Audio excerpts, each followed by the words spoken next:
Hello, everybody. Thank you for joining us today for our very first Preservation Texas Lunch and Learn member webinar. This webinar will be on the topic of incorporating oral histories into National Register nominations. My name is Samantha Hunnick, and I serve as the programs coordinator here at Preservation Texas. And before we get started, I wanted to let you all know that this webinar is being recorded and that recording is going to get posted on your online Preservation Texas account portal so that you can go back and rewatch it later if you want to. And you can access that portal by going to preservationtexas.org/login. Also, we will have some time for a Q&A at the end of this presentation. So feel free to drop any questions that you have during the webinar by using the Q&A button that's located in your Zoom toolbar, and we'll address those questions at the end.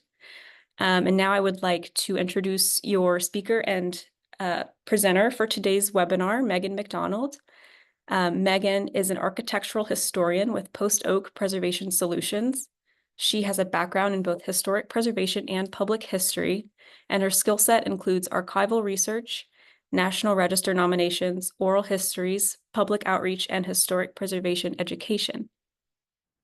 Megan's past research has revolved around preserving the historic resources of underrepresented communities. During her tenure at the Florida State Historic Preservation Office, she managed the Certified Local Government Program and contributed to the National Register Program. Megan holds a Master of Heritage Preservation as well as a Master of Arts in History from Georgia State University.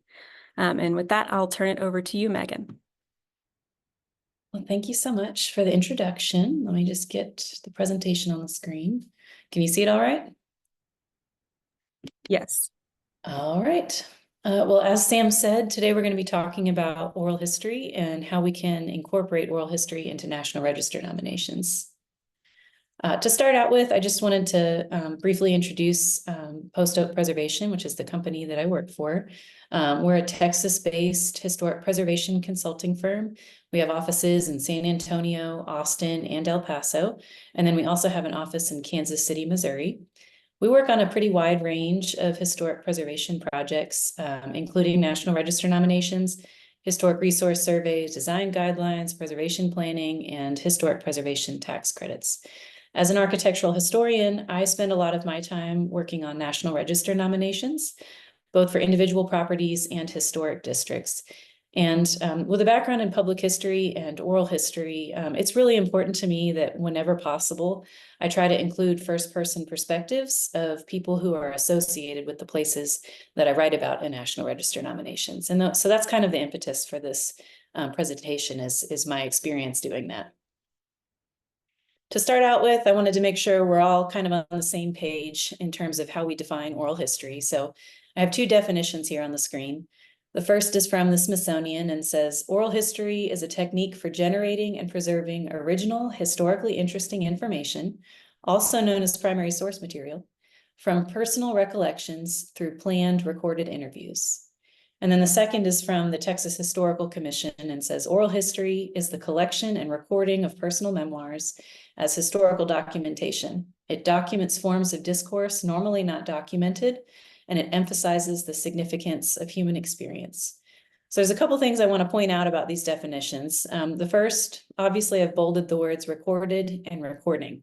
So for our purposes, when we're talking about oral history, we're talking about an interview that has been recorded and will be preserved. And we'll talk more about preserving oral histories later on in the presentation.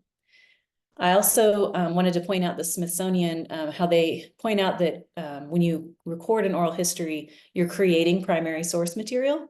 I think oftentimes oral history isn't taken as seriously as other primary sources, but it is indeed a primary source and it can be used by future researchers. So I appreciate that the Smithsonian points that out.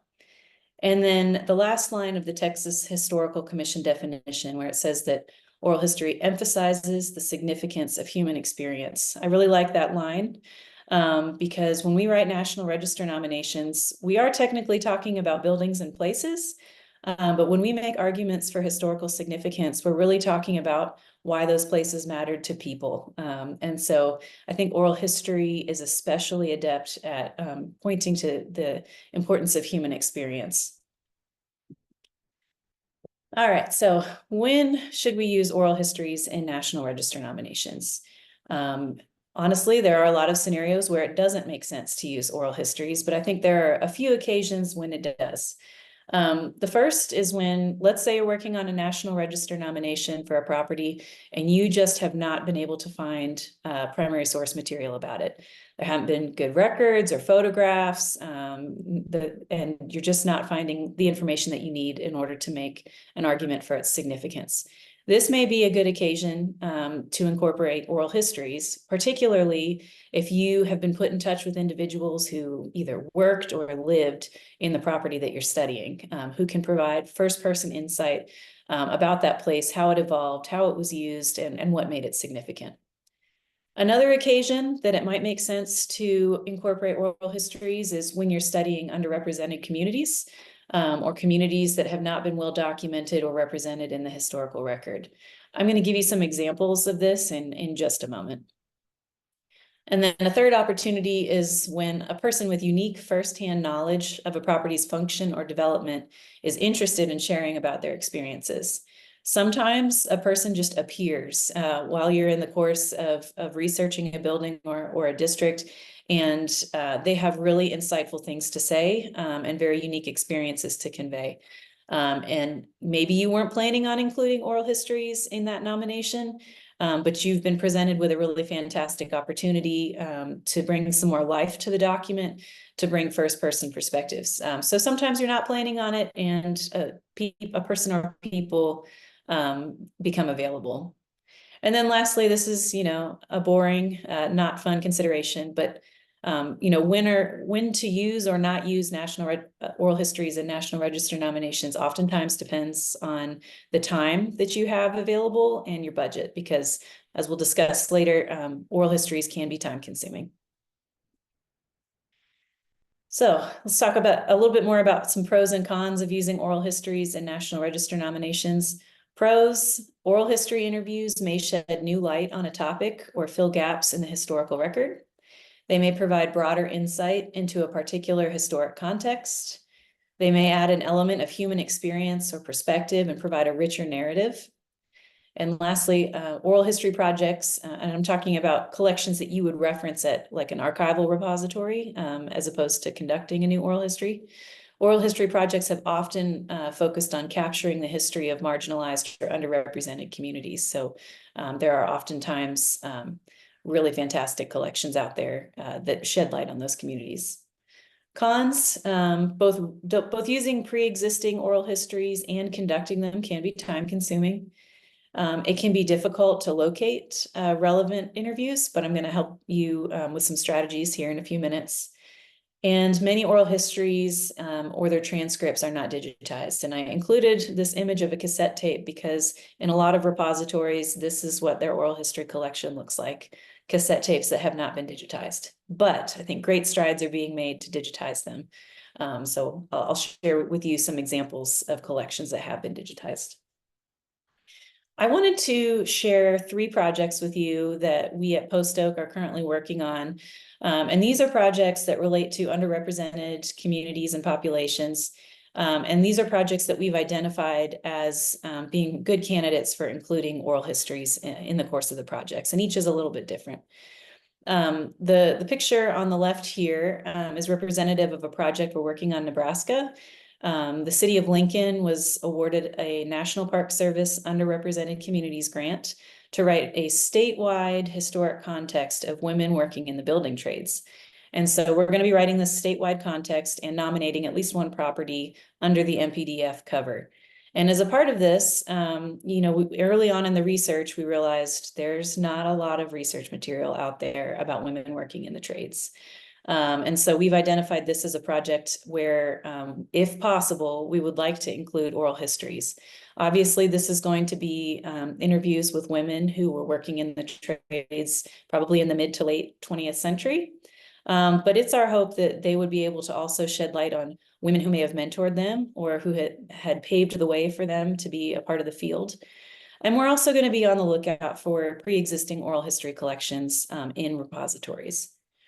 On the top right, the black and white photograph is of railroad workers for the Union Pacific Railroad in Laramie, Wyoming. And we are currently writing a National Register Historic District nomination for the West Side community, which was right along the rail line and was a working class community.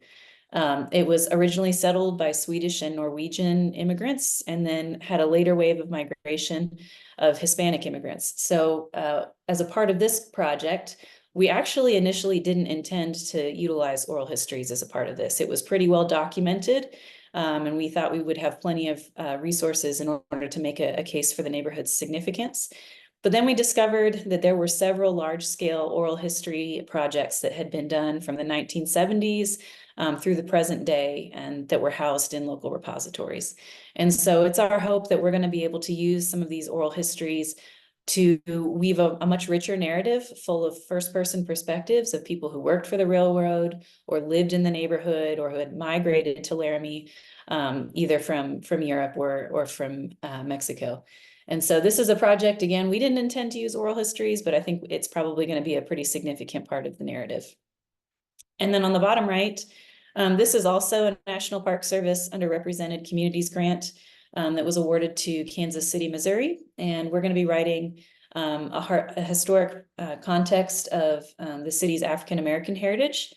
And we will also be submitting 3 National Register nominations under this NPDF cover. And so as a part of this NPDF and nomination, we're going to be utilizing pre-existing oral histories that are housed in a number of repositories in Kansas City. And then we're also, we've been accepting nominations from the community of individuals that should be interviewed by our staff to be included in the document. So this one's going to be twofold. We're going to be performing oral histories and accessing pre-existing oral histories. So I just share these as examples of 3 very different projects that are all involving different underrepresented communities, and where we've seen an opportunity to utilize oral history to write richer narratives. I also just wanted to provide you with a Texas example that I think did a really great job of utilizing oral histories. So some of you may know this, but the Rio Vista Farm, which is outside of El Paso, was made a National Historic Landmark this past December. It was previously listed on the National Register, but it was listed under an earlier period of significance and earlier areas of significance. The National Historic Landmark application focused on the property's significance as the Bracero Reception Center beginning in World War II. Just to give you the Cliff Notes version, I encourage you to read about it later if you're unfamiliar. But the Bracero program basically brought migrant labor to the United States from Mexico beginning in World War II in order to meet the agricultural labor shortages we were facing during World War II. And what I love about this National Historic Landmark application is they relied heavily on oral histories from workers and folks who were associated with the program. And you really get a feel for what it was like to be an agricultural laborer during that time, the treatment that they experienced, and what the larger implications of that program were. So I highly recommend, if you have time, that you look up this NHL nomination, and you'll see throughout the footnotes, they referenced oral history after oral history, many of which are housed at the University of Texas, El Paso. And I've included a little screen grab here.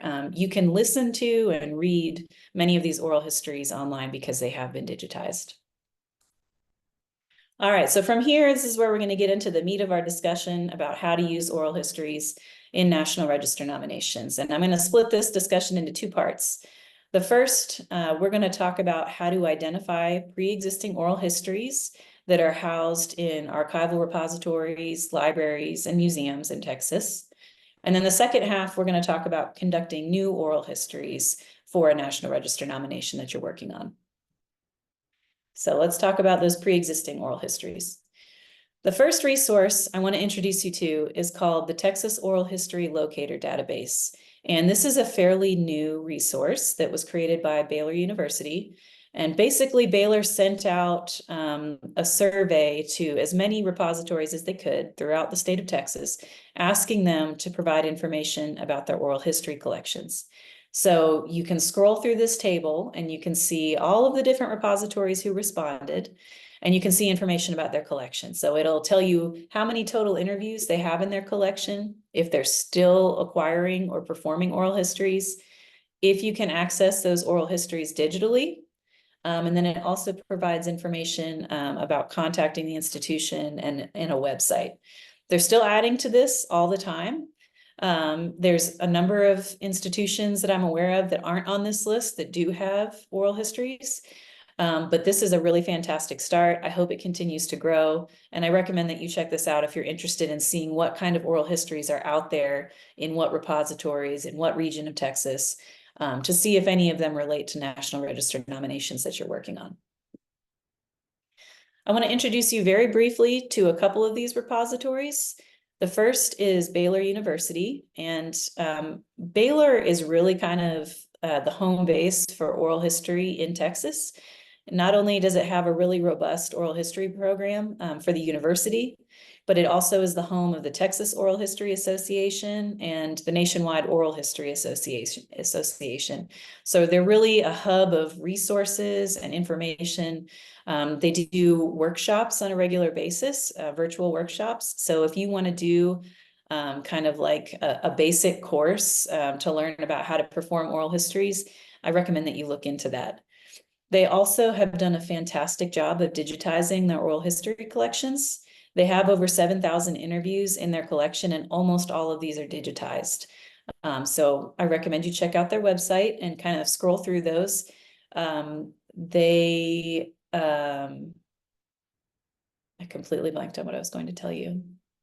Well, anyway, check it out. The next institution I wanted to introduce you to was Texas Tech University.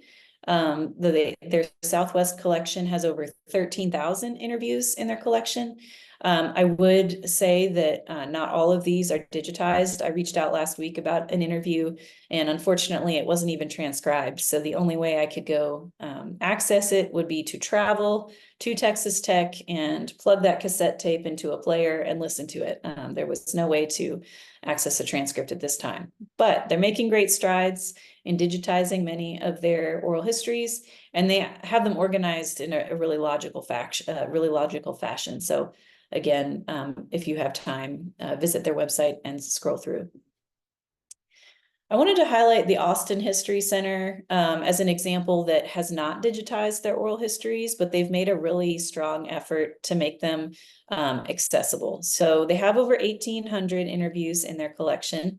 And they have this oral history subject guide that's available online, and all of the oral histories are sorted by topic. And they may not be digitized, but you can visit and view the transcripts. And I would assume they would allow you to scan them or take pictures with your phone. This would probably take you a little more time than just accessing digital oral history collections. But if you're studying a building or a property that's in Austin or Travis County or the Hill Country, this might be the ideal repository for you. And then I just wanted to highlight two other repositories purely because of their regional nature. The Stephen F. Austin State University Digital Archives has over 2,000 interviews, that many of which are available online. And this would be a great collection to reference for projects in East Texas. And then, of course, the University of Texas El Paso is a fantastic resource for West Texas, and they have done a fantastic job digitizing many of their oral histories as well. So with that, I've mentioned that this can be a time-consuming process, but I do have a couple of time-saving strategies for you. The first, I showed you the Texas Oral History Locator database at the beginning. This is a great place to start if you're trying to figure out what repositories are in the area that you're studying and if they have oral histories. Second, I just really encourage you to reach out to libraries, special collections, museums, and just ask the archivist or whoever the contact is for some advice. Tell them about the scope of your project or the specific property you're referencing, and ask them if they believe their oral history collection has any relevant interviews, especially in a case where you can tell that a repository has oral histories, but you can't find a finding aid or any kind of information. Just reach out. Worst case scenario, they tell you they don't have any relevant oral histories, and best case scenario, they may point you in the direction of other resources that would be helpful. And then lastly, Control F is your best friend when you are reviewing transcripts of oral histories. If you're just trying to figure out if an oral history has anything to do with your property or your topic, just use some basic search terms of names, places, or themes to see if any of them are covered in the transcript. So let's pivot and talk about recording oral history interviews. I'd like to start out by saying oral history is its own field. It is a subset of the field of history. People take semester-long graduate courses about conducting oral histories. And there's just a lot of information out there, and we are barely going to scratch the surface today about recording oral histories, but I'm going to try to provide you with resources if you'd like to learn more, and then also to just give you some tips from my experience. Just a couple of resources that you might want to look at. The Texas Historical Commission has a Fundamentals of Oral History Guidelines document. And I've already mentioned Baylor University. They do have those workshops that I mentioned. And then the Oral History Association or the Texas Oral History Association would be a great way to get plugged in with a community of other oral historians to learn more. And then lastly, I've shared a picture of Recording Oral History by Valerie Yao. This was literally my textbook in grad school for my oral history course. She's was a well-respected scholar in the field. So if you prefer to just read a book about oral history, this is your best bet. Okay, so let's break down oral history into steps.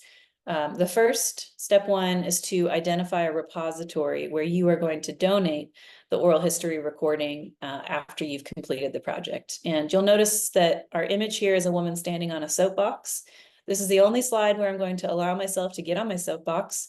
But this is a really important issue for me. As you can tell from earlier in this discussion, it is really frustrating to know that there are oral histories sitting on cassette tapes in closets all over the state of Texas and the country, inaccessible to researchers and the public and descendants of the people who were interviewed. It's even more disheartening to know that folks have performed oral histories and those tapes might be sitting in the closet of their home or sitting on a Dropbox somewhere and will eventually be lost. So it's really important from my perspective that when we conduct oral histories as a part of a National Register nomination, that we ensure that that interview outlasts the project. We may use it for a couple of quotations in the course of our narrative, but there is probably a lot of really rich material in that interview that's worthy of being preserved. So just a couple of things to think about. When you conduct an oral history, you're creating a primary source that may fill gaps in the historical record and would be of value to future researchers. This is really important to me. You may be the only person who ever interviews and records your narrator. You may possess the only recording of that person's voice, of their stories, of their memories, and that's a huge responsibility. Submitting your oral histories to an archival repository ensures that they'll be preserved and shared with future researchers. And then lastly, ideally, you can identify a repository that will digitize and transcribe oral histories. And I remembered what I was going to say earlier about Baylor. Our company has established a relationship with Baylor so that when we conduct oral histories, we will donate them to Baylor University, who will then transcribe them and make them digitally available. They do this regularly with researchers and with organizations. You simply would have a discussion with them about the type of work that you do and the focus of the projects. And then they provide you with the necessary deed of gift forms that you would use with your narrators. And then at the end of the project, you upload those recordings to a Dropbox or a box, I believe is the platform they use. And then they take it from there. So Baylor's a great repository. They collect from all over the country, not just Texas, not just Waco. But obviously your project might make more sense to be donated to another repository. You know, if it's in West Texas or El Paso, University of Texas, El Paso might make sense. But right off the bat, the beginning of your project, try to identify a repository where you will donate the oral history. And now I'll get off my soapbox. Step 2, do your homework. This is what we do best as historians and as researchers. You want to have researched your property or your topic as extensively as possible, so that you know exactly what specific holes you're trying to fill in crafting a statement of significance. If there's specific information you're trying to learn about the building or how it changed or what took place there. And then also during this research phase, that's when you can identify potential narrators. So if you've been introduced to folks in the course of the project, or you've been told, you know, you should really talk to so-and-so, this is when you can kind of start compiling your list. Step 3, once you have completed all your research and you feel very well versed and knowledgeable about the property, and you've compiled a list of potential narrators, this is when you reach out to those potential narrators, and you have what I call the pre-interview. And I think that this call is really important for a couple of reasons. One, it gives you a chance to get to know them and to establish a relationship with them. And then it also allows you to do several things.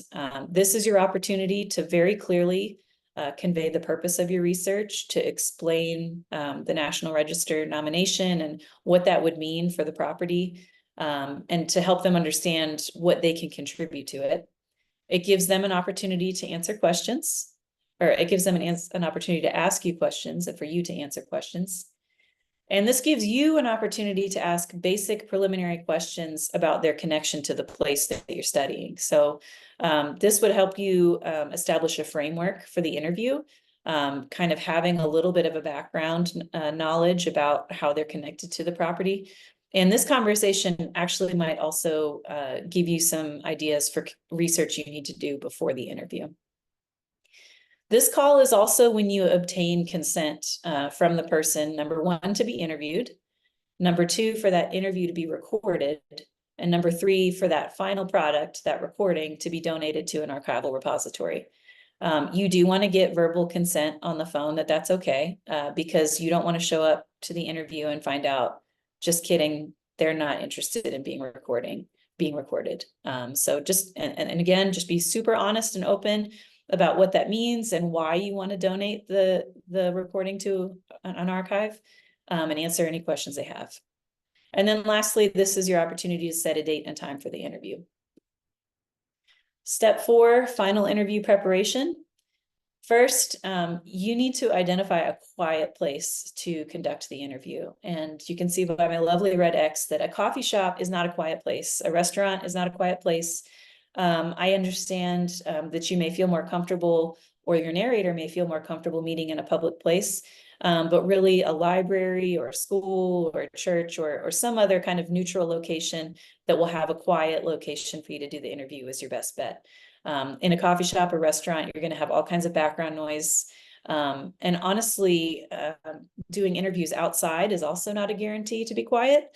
You really can't control any cars that go by, birds, animals, so on and so forth. So try to identify a quiet place so that you can get the best quality recording possible. Make sure that you allocate plenty of time. I would say at a minimum, set aside 2 hours. And I would not schedule anything after that interview, just in case you go over 2 hours and your narrator is in the middle of some really important information. You don't want to have to cut that interview short and dash out the door. So allocate lots of time. Try to only interview one person at a time. Your narrator might show up with another person unexpectedly, and you'll just have to handle that as delicately as possible. But it is really best if you can interview one person at a time for 2 major reasons. One, people have a tendency to talk over each other and interrupt one another, and that impacts sound quality and trying to parse out who said what in the course of the interview. But also, human relationships and personal dynamics are complicated, and you never know what the relationship is like between those 2 people. and if it might impact what your primary narrator would say. So if possible, interview one person at a time. I like to identify, I call them props, but props that I can bring along for the interview. So photos that I may have found in the course of research, newspaper clippings, anything like that, that I can show the narrator in the course of the interview and kind of, help jog conversation and memory if needed. Also, if they're connected to your project, they would probably just like to see that. And then lastly, before your interview, make sure you have both tested and fully charged your equipment. You want to be really familiar with whatever kind of recording equipment you're using. You don't want to be learning it on the fly in that interview. And then, of course, you want to make sure you have a full battery. All right, just a couple more things that I like to do before the interview. I prepare what's called an interview guide as opposed to interview questions, and different people vary on what their preference is in terms of a guide versus questions. But what I mean by a guide is that I typically write a list of topics that I want to talk about as opposed to written out questions. And the reason for that is that oftentimes when we have a list of questions in front of us, we have a tendency to feel kind of anxious about making sure that we get all of those questions out. And sometimes we're looking at it or thinking about getting to the next question instead of actively listening to our narrator. And it's really important that you are actively listening to your narrator and kind of letting them lead the conversation. So if you think the interview questions will distract you from your narrator, I would recommend a guide. If you don't think they'll distract you, then by all means, write out your questions. And then an exception for me is if I have a potentially sensitive question that I want to ask, I will typically write that out as opposed to just having it mentioned in my guide. When you start an interview, I like to just have some really easy warm-up questions that I can ask that will be easy for the person to answer. Because typically your narrator might be a little nervous at the beginning of the interview. Most of us aren't used to being recorded on a regular basis. So you're just kind of trying to ease them into the conversation with those initial questions. I try to limit yes or no questions because if you ask a yes or no question, you might just get a yes or no answer. Try to avoid multi-part questions that might be confusing, and try to avoid leading questions. So a question where you're kind of expressing an opinion or fishing for a certain answer. Try to make them as open-ended as possible. And then lastly, just know that, questions like, do you know what year that edition was built? Just know that humans are not really generally that great about remembering dates and numbers. And so you will want, if you're going to ask questions about dates and numbers, make sure that you try to find a way to verify it elsewhere in another way.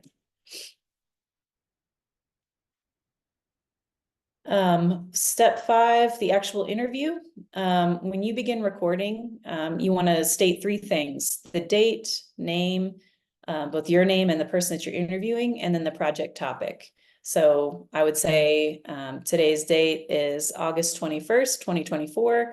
This is Megan McDonald interviewing Rebecca Wallish, and we are going to be talking about the Hotel Olympia in Fort Davis, Texas.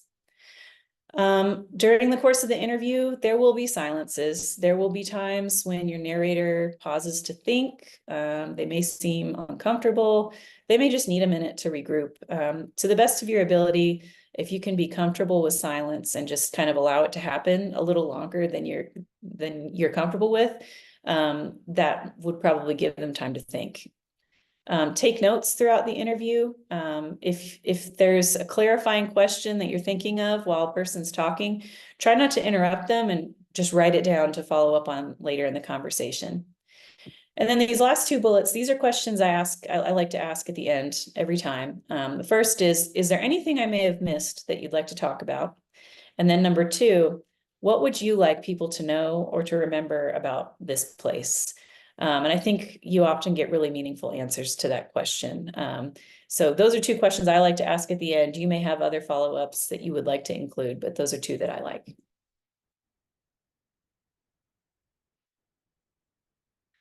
After the interview, this is when I obtain and document informed consent. So I have a picture of the Baylor deed of gift form here on the left.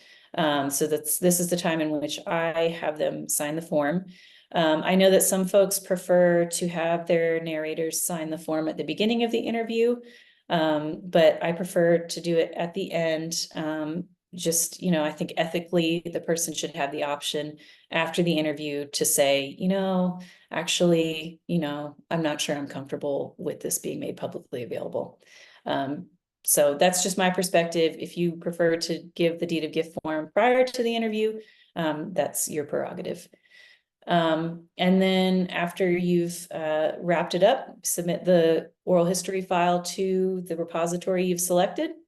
And then lastly, pretty soon after the interview, I think thank you cards are really important. I think that, this person has not only given you their time, but they've also given you a look into the past. They've shared their memories with you, memories that, may be very emotional for them.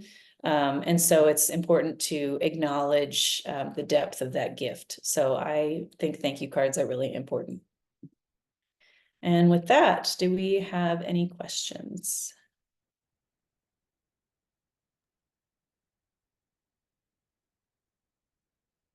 Thank you so much for that presentation, Megan. It was really great information that I'm sure will come in handy for several of us here in the audience. We do have some time for questions now. I think we only have one in the Q&A. So if y'all have any more questions, feel free to go ahead and post those in the Q&A now. First question is a multi-pronged question. I'd love to learn more about the Nebraska Women in Trades MPDF. Who's leading the project, who applied for and received the grant, and what is the status of the work? Is this a model for other states to do statewide MPDFs on women's history? I think it would probably be best if I just provide my email and we can talk about that offline. Okay.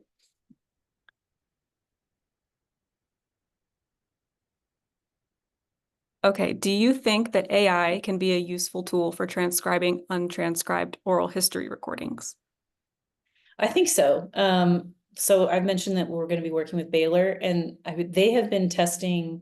I think is it Google Whisper, or it's some program that has the name Whisper in it, that is AI and being used to transcribe. And I definitely think there's more opportunity for repositories to use multiple different platforms to transcribe. You don't have to. We don't have to be old school anymore with like someone typing with the foot pedal to transcribe. So yes. Okay, next question. Can you cite oral history that has not been transcribed in National Register nominations? I believe so. I think you can include that information in the citation. Obviously, that's going to require you to be listening, typing, double checking, and making sure that you've quoted the oral history well. So as long as you're including that repository information, who's in the oral history, where it's held, and I think you could make a note like untranscribed, and that would be appropriate.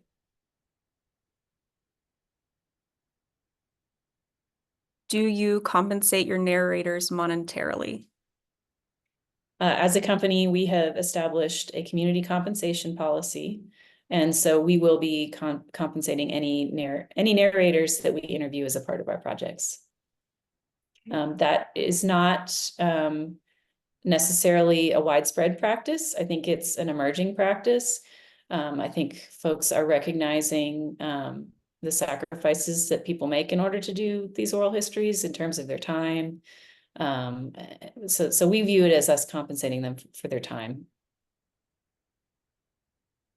Someone is asking if you'd be willing to provide a copy of the informed consent form that you prefer. Sure. We use Baylor's deed of gift form, but yes, I can provide that. Okay. Do you have any thoughts on video oral histories? I think they're great. Obviously, they involve different equipment, and so that's an investment. It depends on what your budget is, and if you can afford that, if you're technologically savvy to do all that. And then it just produces larger files. But I think video oral histories are fantastic. Do you have any specific recommendations about how to footnote an oral history recording in the National Register nomination?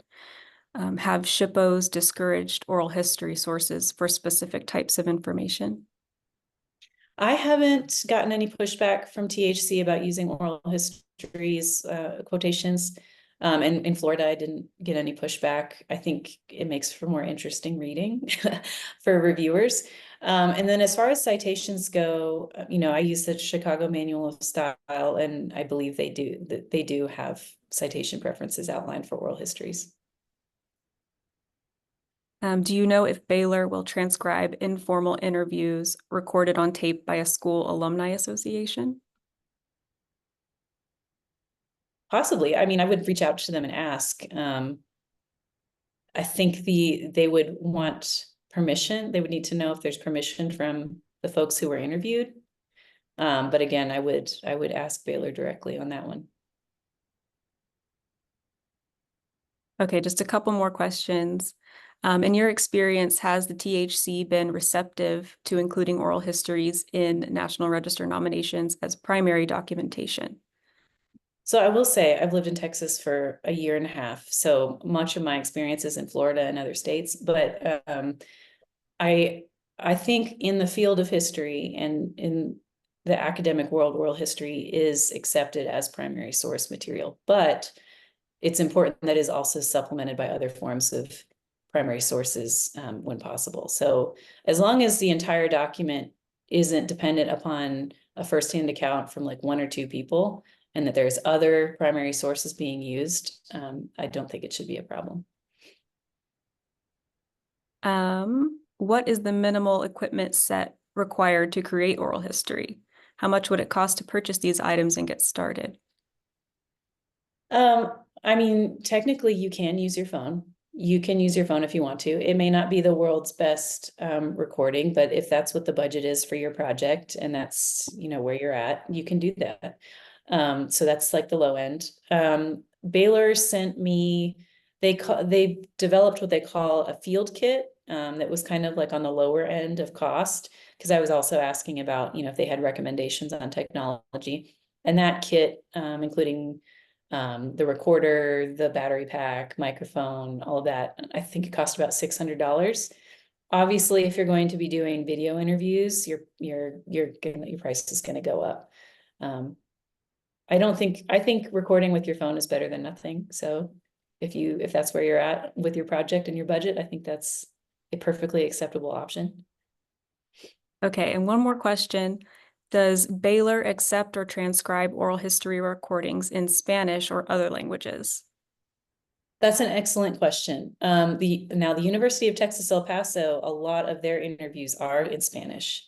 So I believe they have in-house translation services, and so I believe they translate their Spanish oral histories into English.